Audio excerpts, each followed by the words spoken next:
energy in our system.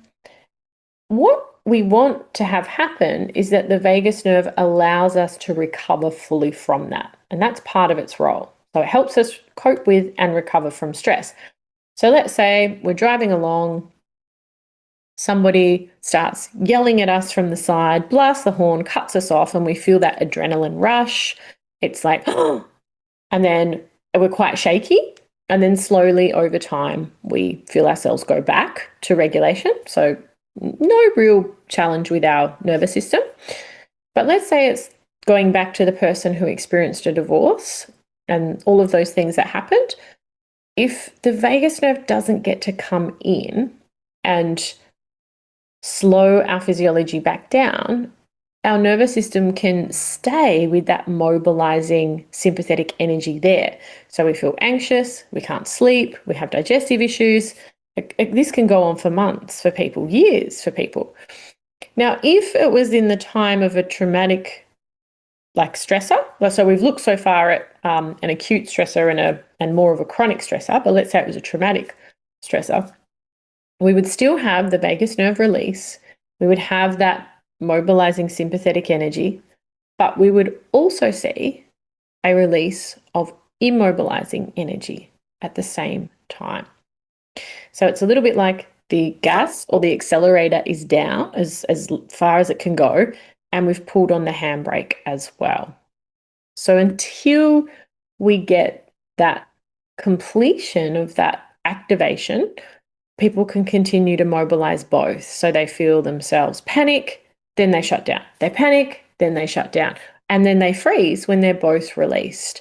And that's what I was talking about with people who might need to connect more to their exteroceptors or the environment and learn to send some signals of safety first of all.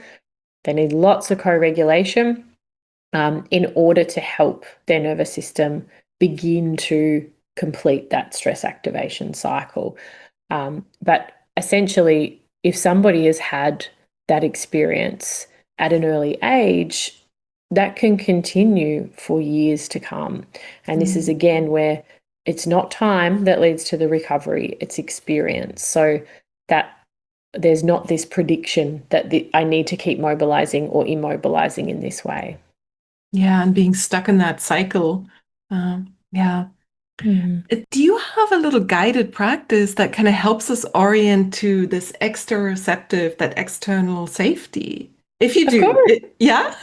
Yes, for sure. I think this would be a really lovely one to use as a way to help people tune into their bodies. So, yes, would you like me to walk people through it? I would love that. Okay. So, one of the ways that we can help to send those cues of safety can be through, as I said, what we see, what we hear, and the way that we're meeting our environment. For this particular practice, we can leave off smell and we can leave off taste because it's a more challenging one.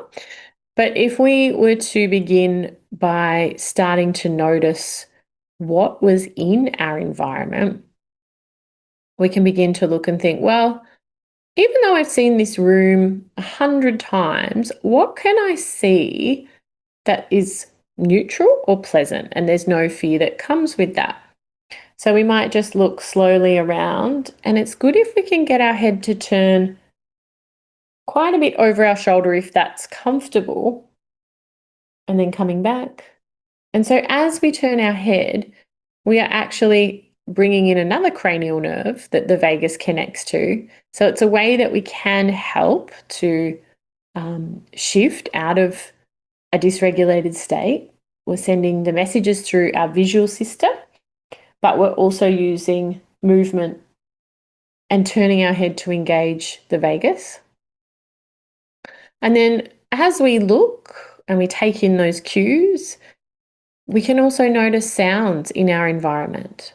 So we might think, oh, I can hear something in the distance, or I can hear something close in. As long as it's neutral or pleasant, we're connecting to that.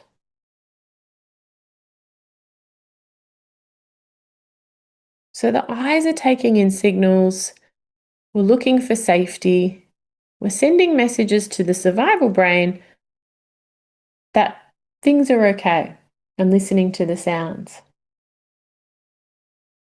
And then as we continue to look and notice the sounds, we can also notice the way that our body is touching our chair. Now, if we were more activated or in the sympathetic nervous system state, we might just see if the chair could support a little bit more of our body weight. So that feeling of, oh, I can be supported. And we can tune into steadiness, support, the feeling of being held. But if we're more immobilized and we feel a bit flat, disconnected from our body or shut down, we might just gently press the backs of our legs into the chair, activating our hamstrings to help us connect to the body. So we're noticing sight and sound, feeling the backs of the legs on the chair. And you might notice some signs of regulation. So my tummy has started gurgling very loudly. But it could be that your breath becomes full or the body starts to let go of any tension or activation, or you feel more focused and present and clear.